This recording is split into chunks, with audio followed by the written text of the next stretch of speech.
take you straight back to Victoria. Daniel Andrews is delivering that historic apology. Silence and isolation.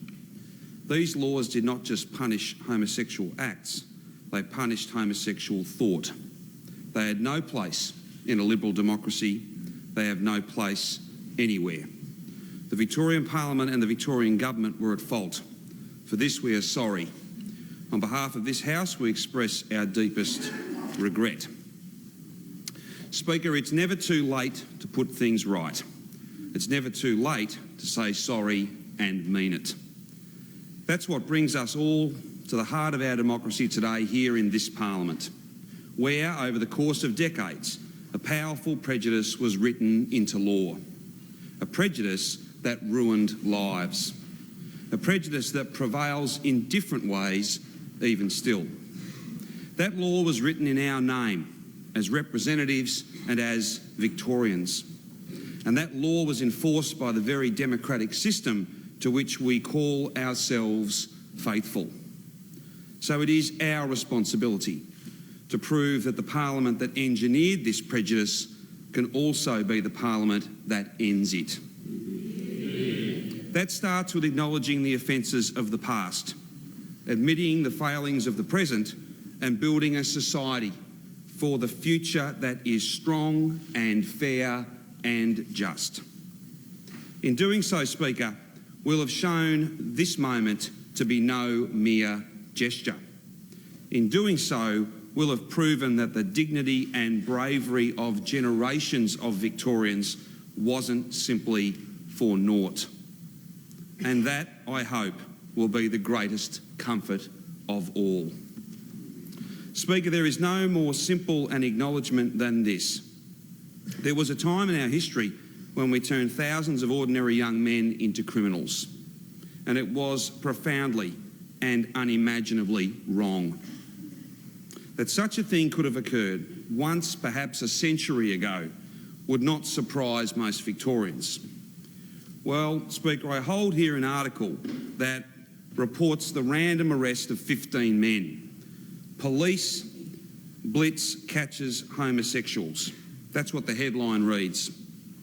And said, a police officer, quote, "We just seem to find homosexuals loitering wherever we go."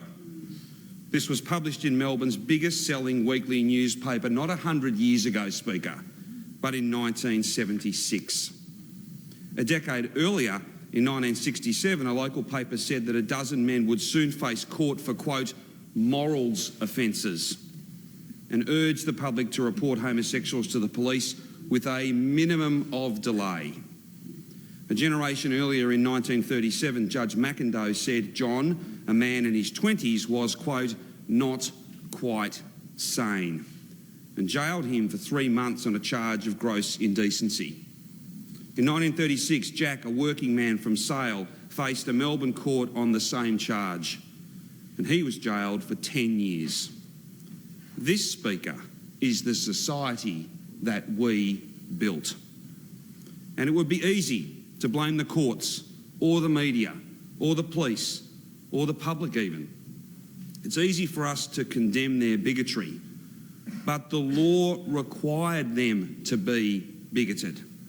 And those laws, Speaker, were struck right here where I stand today. One of those laws even earned the label abominable, not something we use very often in our statute books. In 1961 alone, 40 Victorian men were charged with it. In the same year, a minor offence was created that shook just as many lives. The penalty was $600 in today's terms, or 1 month imprisonment. The charge, loitering for homosexual purposes. This was the offence used to justify that random police blitz I spoke about earlier back in 1976.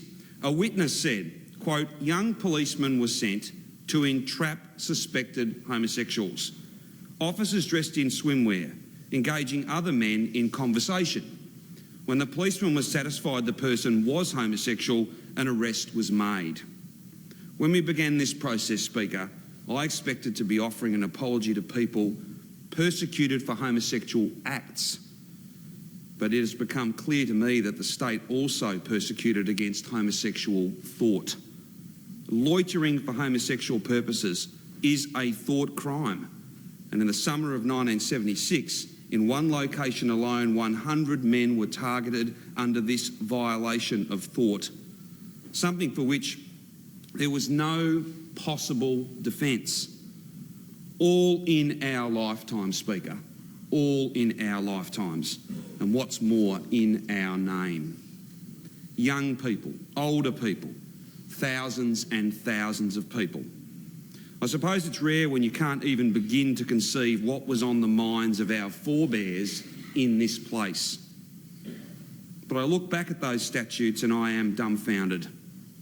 I can't possibly explain why we made these laws and clung to them and fought for them. For decades, we were obsessed with the private mysteries of men, and so we jailed them, we harmed them, and in turn, they harmed themselves. Speaker, it is the first responsibility of a government to keep people safe. But the government didn't keep LGBTI people safe. The government invalidated their humanity and cast them into a nightmare. And those who live today are the survivors of nothing less than a campaign of destruction led by the might of this state. Speaker, I had the privilege of meeting with 4 of those survivors recently. One of them was Noel Tovey. He was sent to Pentridge in 1951. On more than one occasion in jail, he planned his suicide. Quote, Max was singing an aria from La Traviata when the police arrived, he recalled in his book. I was very naive. I knew having sex with men was against the law, but I didn't understand why it was a crime. At the hearing, the judge said, "You have been charged with the abominable crime of buggery. How do you plead?" The maximum sentence was 15 years. Afterwards, only 2 people would talk to me, said Noel. I couldn't get a job. I was a known criminal. And it's ironic. Eventually, I would have been forgiven by everyone if I had murdered Max, but no one would forgive me for having sex with him. And Noel, in his own words, quite amazingly, in a sign of strength, calls himself one of the lucky ones. I also met Terry Kennedy. He was 18 years old when he was arrested, Speaker. Quote, when I wanted to go overseas, Terry told me, and when I wanted to start my own business, there was always that dreaded question, have you ever been convicted of a criminal offence? As Terry said, I lied, of course. But then the phone rang one day. There was an inspector from the St Kilda police station. He'd found me out. With a curse like that always lurking over our heads, we always had to ask ourselves this question. Just how far can I go today? Speaker, that's the sort of question which, in some form or another, must have been asked by almost every single LGBTI person. And it's still asked today. By teenagers in the schoolyard, by adults in the family home. Yes, the law was unjust, but it's wrong to think its only victims were those who faced its sanction. The fact is, these laws cast a dark and paralysing pall over everyone who ever felt like they were different. The fact is, these laws represented nothing less than official, state-sanctioned homophobia. And we wonder why, Speaker, we wonder why gay and lesbian and bi and trans teenagers are still the target of red-hot hatred. We wonder why hundreds of thousands of Australians are still formally excluded from something as basic and decent as a formal celebration of their love for each other. And we wonder why so many people are still forced to drape their lives in shame. Shame, that deeply personal condition, described by Peter McEwen as, quote, the feeling of not being good enough. Peter was arrested in 1967. He soon fled overseas to escape that time in his life. The 4th man I spoke to with last week, Tom Anderson, met his own private terror when he was 14. For weeks, he was routinely sexually assaulted by his employer, his boss, a man in his 40s. His parents, in all good faith, took Tom down to the local police station to make a formal statement and to get his employer, this predator, charged. And of course he was. But Speaker, so was Tom. This child victim of sexual assault was charged with 1 count of buggery and 2 counts of gross indecency. Can you believe, Speaker, that was the year 1977? Today, Tom carries with him a quiet bravery that is hard to put into words.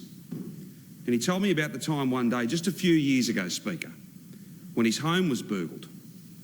I'm a grown man, he said, but the moment the police came around to inspect the house and I opened the door, I became that 14-year-old boy all over again. I couldn't talk. I was frozen. I was a grown man and I couldn't talk. This was life for innocent people like Tom. We told them they were fugitives living outside the law. We gave them no safe place to find themselves or find each other. And we made sure they couldn't trust a soul, not even their family. A life like that, what do you think that does to a human being? What do you think it does to their ability to find purpose, to hold themselves with confidence, to be happy, to be social, to be free? Don't tell me that these laws were simply a suppression of sex. This was a suppression of spirit, a denial of love, and it lives on today. While the laws were terminated in the 1980s, they still remain next to the names of so many men. Most of them are now gone, but a criminal conviction is engraved upon their place in history. Speaker, I can inform the House and all honourable members that 6 men have now successfully applied to expunge these convictions from their record. Speaker, many more have begun the process. This won't erase the injustice, but it is an accurate statement of what I believe today, that these convictions should never have happened, that these charges should be deleted as if they had never existed, and that their subjects can call themselves once again law-abiding Victorians. Expungement is one thing, but these victims won't find their salvation in this alone. They are each and every one of them, Speaker, owed hope. And all 4 of the men I met told me that they only began to find that hope when they met people who were just like them. Peter McEwen, back in the country and emerging from years of shame, started meeting weekly with some gay friends at university in 1972. He realised we were all outlaws together, he said, and we learnt to say that we are good. We learnt to say, quote, black is beautiful, women are strong and gay is good. Once I learnt I was good, he said, it led me to question everyone who said I was evil and sick. He went on, gay men had taken on board the shame. Through each other we found our pride. Then he paused for a second, and I will carry this with me forever. He paused for a second and he said to me, Speaker, pride is the opposite of shame. He's right. Pride is not a cold acceptance, it's a celebration. It's about wearing your colours and bearing your character. The mere expression of pride was an act of sheer defiance. These people we speak about, they weren't just fighting for the right to be equal, they were fighting for the right to be different. And I want everyone in this state, young or old, to know that you too have that right. You were born with that right. And being who you are is good enough for me, and it's good enough for all of us. Here in Victoria, equality is not negotiable. Here you can be different from everybody else but still be treated the same as everybody else. Because we believe in fairness. We believe in honesty too. So we have to acknowledge this. For the time being, we can't promise things will be easy. Tomorrow, a young bloke will get hurt. Tomorrow, a parent will turn their back on their child. Tomorrow, a loving couple and their beautiful baby will be met with a stare of contempt. Tomorrow, a trans woman will be turned away from a job interview. And tomorrow, a gay teenager will think about ending his own life. That's the truth, Speaker. There is so much more we need to do to make things right. Until then, we can't promise things will be easy, but we can, well, easy, far from it. We can't guarantee that everyone in your life will respect the way you want to live it. And we can't expect you to make what must be a terrifying plunge until you know the time is right. But just know that whenever that time comes, you have a government and a parliament that is on your side. You have a government that is trying to make the state a safer place in the classroom, in the workplace. You have a government that is trying to eradicate a culture of bullying and harassment so that the next generation of children are never old enough to experience it. You have a government that sees these indisputable statistics of LGBTI self-harm, of suicide, and commits to their complete upheaval. You have a government that believes you're free to be who you are and to marry the person you love. And you have a government that knows just one life saved is worth all the effort. Speaker, as part of this process, I learnt that 2 women were convicted for offensive behaviour in the 1970s for holding hands on a tram. So let me finish by saying this. If you're a member of the LGBTI community and there's someone in your life that you love, a partner or a friend, then do me a favour. Next time you're on a tram in Melbourne, hold their hand. Do it with pride and defiance, because you have that freedom. And here in the progressive capital of our nation, I can think of nothing more Victorian than that. Speaker, it's been a life of struggle for generations of Victorians. As representatives, we take full responsibility. We criminalised homosexual thoughts and deeds. We validated homophobic words and acts. And we set the tone for a society that ruthlessly punished the differences with a short sentence in prison and a life sentence of shame. From now on, that shame, Speaker, is ours. This Parliament and this government are to be formally held to account for designing a culture of darkness and shame. And those who faced its sanction and lived in fear are to be formally recognised for their relentless pursuit of freedom and love. It all started here and it all ends here too. To our knowledge, no jurisdiction in the world has ever offered a full and formal apology for laws like these. So please let these words rest forever in our records.